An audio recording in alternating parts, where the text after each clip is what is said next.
নমস্কার। 2025 জানুয়ারি 2025 সালের জানুয়ারি মাস এবং ধনু রাশি, ধনু লগ্ন, নতুন বছর এবং প্রথম মাস।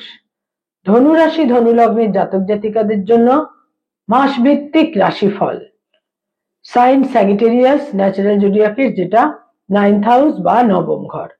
ধনু রাশি, ধনু লগ্নের জাতক জাতিকাদের জন্য 2025 সালের জানুয়ারি মাসে ঠিক কি থাকছে কোয়ালিটি অফ টাইম বা সময়ের গুণগত বৈশিষ্ট্য, সময় কতটা আপনাদের ফেভারে থাকছে বা সময় কতটা এগেনস্টে থাকছে, এটাই হচ্ছে মূলত রাশিফল, যাকে আমরা প্রচলিতভাবে রাশিফল বলি, যেটা আসলে মূলত জ্যোতিষের পরিভাষায় যা হচ্ছে আসলে গোচর ফল। যে সৌরমণ্ডলে, যে সোলার সিস্টেমে আমরা রয়েছি, সেখানে গ্রহদের কি সঞ্চার, মুভমেন্ট ইত্যাদি সংঘটিত হচ্ছে এবং তার ফলে কি ধরনের এফেক্ট বা রেজাল্ট পেতে চলেছেন ধনু রাশি এবং ধনু লগ্নের জাতক জাতিকারা। তার জন্য যেটা আমাদের প্রথমেই দেখতে হবে তা হচ্ছে কি গ্রহাবস্থান তৈরি হচ্ছে ধনু রাশি, ধনু লগ্ন সাপেক্ষে। যেটা সর্বাধিক একটা খুব ইম্পর্টেন্ট, গুরুত্বপূর্ণ এবং পজিটিভ একটা দিক থাকছে জানুয়ারি মাসে, তা হচ্ছে ধনু রাশি, ধনু লগ্নের ওপর রবি এবং বুধ একত্রে অবস্থান করে থাকবে। রবি এখানে থাকছে 14th জানুয়ারি পর্যন্ত ধনু রাশিতে, এবং বুধ এখানে 4th জানুয়ারি সঞ্চার করবে এবং তারপর বুধ এখানে 24th জানুয়ারি পর্যন্ত থাকবে। 20 দিন এখানে বুধ অবস্থান করে থাকবে এবং তার মধ্যে 4th জানুয়ারি থেকে 14th জানুয়ারি পর্যন্ত অ্যাটলিস্ট 10টা দিন রবি এবং বুধ একত্রে ধনু রাশি, ধনু লগ্নে অবস্থান করে থাকবে।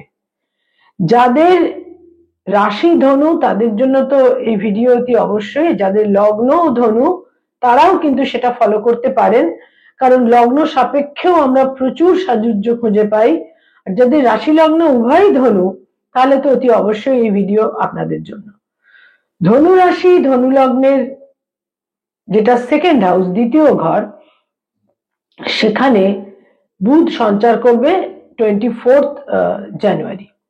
সেখানে বুধ 24th জানুয়ারি সঞ্চার করবে, সেটাও তাদের জন্য অত্যন্ত পজিটিভ একটি ক্ষেত্র তৈরি করবে। এবং প্রথম 3টে দিন কিন্তু ধনুরাশি, ধনুলগ্নে দ্বাদশে বুধ অবস্থান করে থাকবে। রবি এখানে 14th জানুয়ারি তাদের রাশি লগ্ন অতিক্রম করে সেকেন্ড হাউসে রবি সঞ্চার করবে।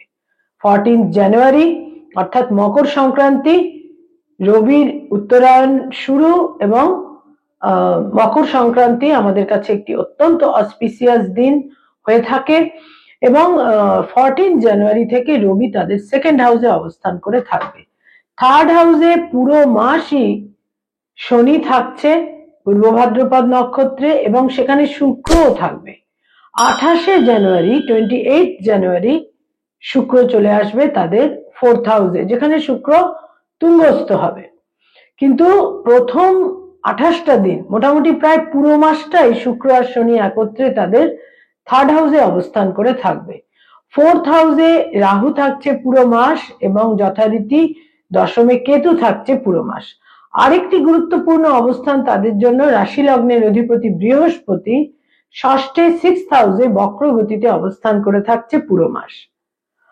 মাস যেদিন শুরু হচ্ছে, জানুয়ারি মাস, ডে 1, মঙ্গল থাকছে তাদের অষ্টমে বক্র গতিতে অর্থাৎ রেট্রোগ্রেড মোশনে, এবং নিচ রাশিগত হয়ে বক্র গতিতে অষ্টম ঘরে 8th হাউসে মঙ্গল অবস্থান করে থাকবে। মঙ্গলের একটি নক্ষত্রের পরিবর্তন সংঘটিত হবে 12ই জানুয়ারি। 12th জানুয়ারি মঙ্গল পুনর্বসু নক্ষত্রে সঞ্চার করবে, পুষ্যা নক্ষত্র অতিক্রম করে, এবং পুনর্বসু নক্ষত্র অবলম্বন করে মঙ্গল পূর্ববর্তী যে রাশি, মিথুন রাশি, সেখানে মঙ্গল সঞ্চার করবে 21st জানুয়ারি। 21st জানুয়ারি মঙ্গল সেখানে সঞ্চার করা মাত্র কিন্তু ধনুরাশি, ধনুলগ্নের যেটা 7th হাউস, সপ্তম ঘর, সেখানে বক্রগতির মঙ্গল অবস্থান করে থাকবে, যেটা কিন্তু বিভিন্ন ভাবে কিছু আকস্মিকতার ক্ষেত্র তৈরি করে দেবে। এবং এখানে মঙ্গলকে আমরা জানুয়ারি মাসের শেষ 10টা দিন ধনুরাশি, ধনুলগ্নের 7th হাউসে অবস্থান করে থাকছে। তো এই হচ্ছে জানুয়ারি মাসে ধনুরাশি ধনুলগ্নের জাতক জাতিকাদের গোচরে গ্রহাবস্থান, সঞ্চার, ট্রানজিট, কারেন্ট প্রগ্রেশন বা মুভমেন্ট, যাই আমরা বলে থাকি না কেন। এবার এর ভিত্তিতে তৈরি হচ্ছে রাশিফল বা কোয়ালিটি অফ টাইম।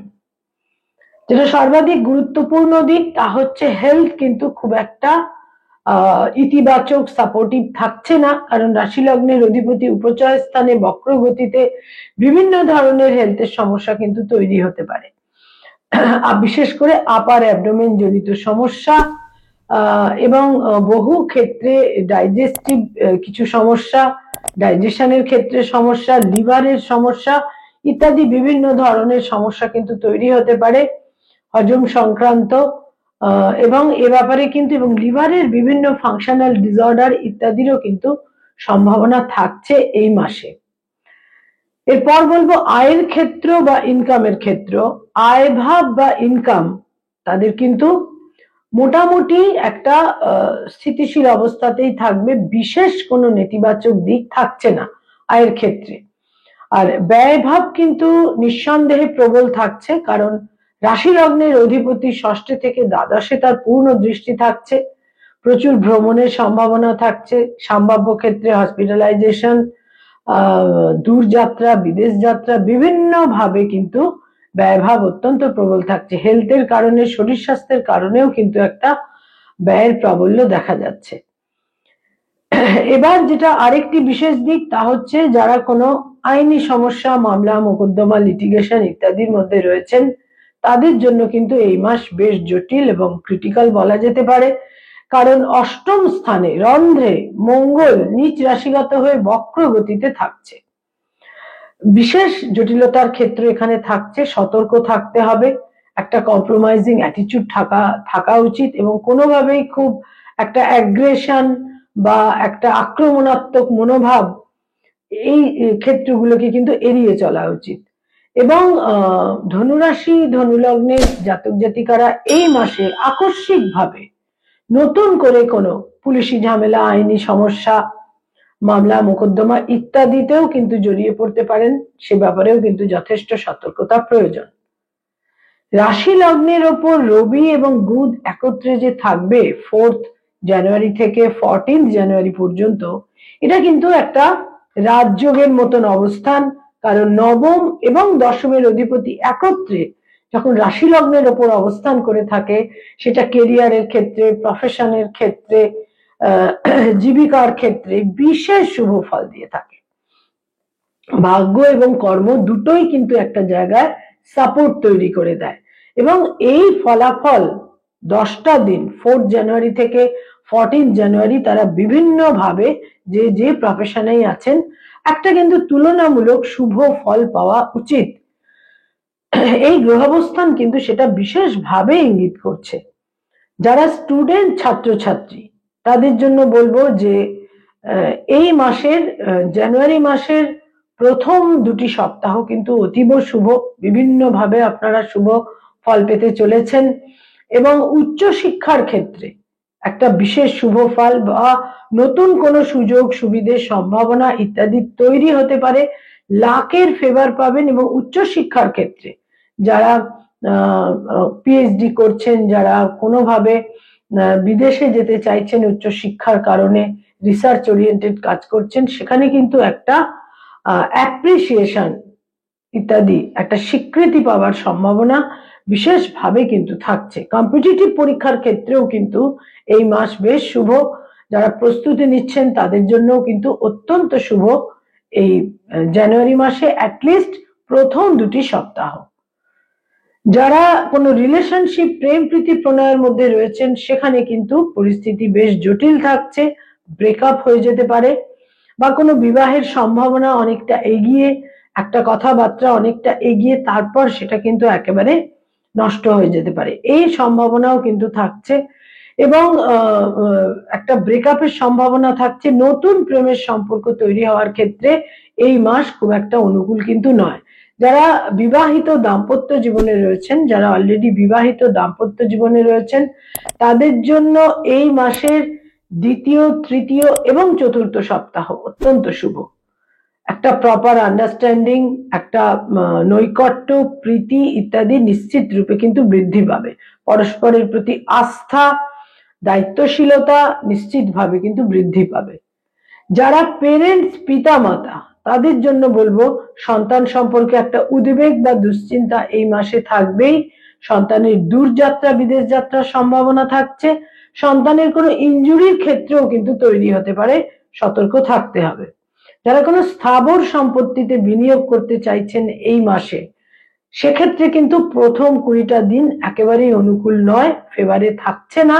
তারপরে আপনারা চিন্তা করতে পারেন, সিদ্ধান্ত নিতে পারেন। যারা ডক্টর, মেডিকেল ফিল্ডে রয়েছেন, তাদের জন্য কিন্তু তুলনামূলকভাবে পুরো মাসটাই শুভ। নানাভাবে আপনারা একটা স্বীকৃতি পাবেন, অ্যাপ্রিসিয়েটেড হবেন, মর্যাদা বৃদ্ধি পাবে, আত্মবিশ্বাস বৃদ্ধি পাবে এবং আপনাদের প্রভাব প্রতিপত্তি বৃদ্ধি পাবে। যারা অ্যাডভোকেট, লয়ার, আইনি পরামর্শ দিয়ে থাকেন, তাদের জন্য কিন্তু বলবো সেকেন্ড, থার্ড এবং ফোর্থ উইক, 3টি সপ্তাহ আপনাদের ফেভারে থাকছে। আপনাদের পাওয়ার অফ স্পিচ, সিদ্ধান্ত নেওয়ার ক্ষমতা, বিভিন্ন ভাবে আপনারা শুভ ফল পাবেন। যারা মানি মার্কেটে রয়েছেন, stock market, share market, insurance, banking sector, যারা চার্টার্ড অ্যাকাউন্টেন্ট, নিজস্ব চার্টার্ড ফার্ম রয়েছে, যারা কোনো ফিনান্সিয়াল ইনস্টিটিউশনে কনসালটেন্সির কাজ করেন, বিভিন্ন ভাবে যারা মানি মার্কেটের সঙ্গে সংযুক্ত, যারা ইনভেস্টমেন্টের কাজ করিয়ে থাকেন এজেন্ট হিসেবে, এই সর্বক্ষেত্রে এই মাস শুভ। তবে একটা কনফ্লিক্টের ক্ষেত্র কিন্তু থাকবেই, কারণ অষ্টমে এবং সপ্তমে বক্রগতির মঙ্গলের অবস্থান বিভিন্নভাবে কিছুটা বাধা, বিপত্তি, সংঘাত ইত্যাদিও কিন্তু তৈরি করে দিতে পারে। যারা ক্রিয়েটিভ ফিল্ডের মানুষ, সৃষ্টিশীল কাজ করে থাকেন, পারফর্মিং আর্টের সঙ্গে সংযুক্ত, অভিনয়ের জগতে রয়েছেন, সঙ্গীত শিল্পী, বাচিক শিল্পী, ইনোভেটিভ লেখালেখির কাজ করেন, বিজ্ঞাপনের জগতে, অ্যানিমেশনের জগতে রয়েছেন, এ সমস্ত ক্ষেত্রে কিন্তু এই মাসে আপনারা বেশ শুভ ফল পেতে পারবেন এবং ভাগ্যের সাপোর্ট পাবেন। আত্মবিশ্বাস, পরিশ্রম, বিভিন্নভাবে আপনারা কিন্তু এই মাসে সৃষ্টিশীল কাজ যারা করেন তারা কিন্তু নানাভাবে সাফল্যের দিক দেখতে পাবেন। ভাগ্যোন্নতি, সুযোগ সুবিধার সম্ভাবনা ইত্যাদি কিন্তু বৃদ্ধি পাবে। এবং এই মাসে তো প্রথম 4 জানুয়ারি থেকে 14 জানুয়ারি কিছু কিছু ধনুরাশি, ধনুলগ্নের জাতক জাতিকারা একটা সুনাম অর্জন করতে কিন্তু পারবেন। যারা সরকারি চাকরি করেন, গভর্নমেন্টের সঙ্গে কানেক্টেড হয়ে কাজকর্ম করেন, বেশ শুভ এই মাস আপনাদের জন্য। বিভিন্নভাবে শুভ ফল পাবেন। সংঘাত থাকবে, একটা কনফ্রন্টেশন থাকবে, কনফ্লিক্ট থাকবে, কিন্তু তার সত্ত্বেও লাক আপনাদের ফেভার করবে। এই বিভিন্ন ভাবে কিন্তু সময়ের ফেভার আপনাদের অনেক সংঘাত এবং অনেক অপোজিশনকে দূরে সরাতে সাহায্য করবে।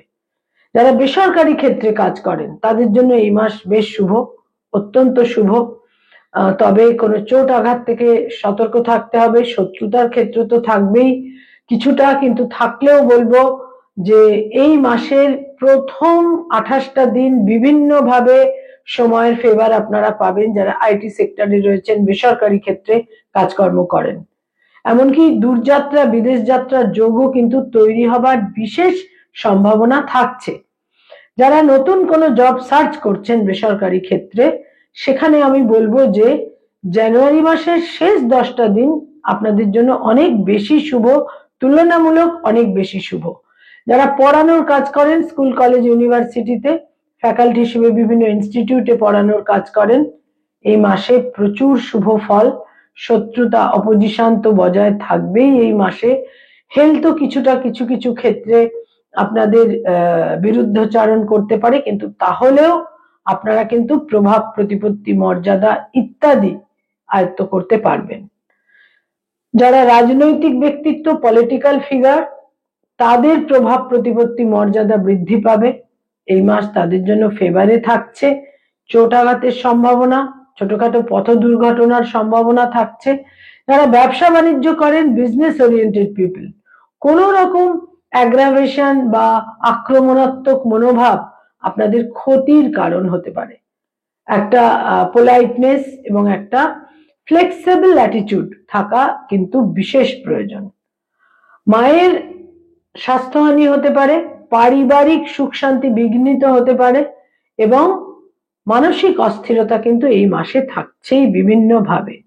কোথাও কোথাও কিছু ক্ষোভ এবং একটা আক্ষেপও আপনাদের মনের মধ্যে ক্রিয়া করতে পারে। পিতার ক্ষেত্রে বেশ শুভ থাকছে। পিতার একটা অ্যাচিভমেন্টের ক্ষেত্র থাকছে এবং বহু ক্ষেত্রে দেখা যাবে যে পিতার ফেভারও এই মাসে ধনুরাশি ধনুলগ্নের জাতক জাতিকারা বিশেষভাবে পেতে চলেছেন। কয়েকটি রং বা কালার এই মাসে আপনাদের জন্য অত্যন্ত শুভ, ইতিবাচক, প্রতিকারের মতো কাজ করবে, ব্যবহার করতে পারেন। তার মধ্যে হলুদ রং, লাল রং এবং কমলা রং, এই তিনটে রংকে দৈনন্দিন প্রাত্যহিক জীবনে ব্যবহার করুন, বিভিন্নভাবে শুভ ফল পাবেন। গোলাপি রংটিকেও ব্যবহার করতে পারেন এবং কয়েকটি তারিখ বা ডেট আপনাদের জন্য খুব ইম্পর্টেন্ট, গুরুত্বপূর্ণ, সিগনিফিকেন্ট এবং ইভেন্টফুল হতে পারে। তার মধ্যে 1 তারিখ, 3 তারিখ, 7 তারিখ, 9 তারিখ, 12 তারিখ, 17 তারিখ, 20 তারিখ, 21 তারিখ, 24 তারিখ, 30 তারিখ, এই ডেটগুলো বিভিন্নভাবে আপনাদের জন্য গুরুত্বপূর্ণ এবং সিগনিফিকেন্ট হবার প্রবল সম্ভাবনা রয়েছে। তবে এই যে 4th জানুয়ারি থেকে 14th জানুয়ারি, এটা কোনো না কোনো ভাবে যাদের মধ্যে মেধা রয়েছে, যাদের মধ্যে ইন্টেলিজেন্স রয়েছে, যাদের মধ্যে ডিসক্রিমিনেটিং পাওয়ার রয়েছে, তারা কিন্তু বিশেষভাবে একটা শুভ এই 4 তারিখ থেকে 14 তারিখ জানুয়ারি মাসে এই সময়কালে পাওয়ার প্রবল সম্ভাবনা। নমস্কার।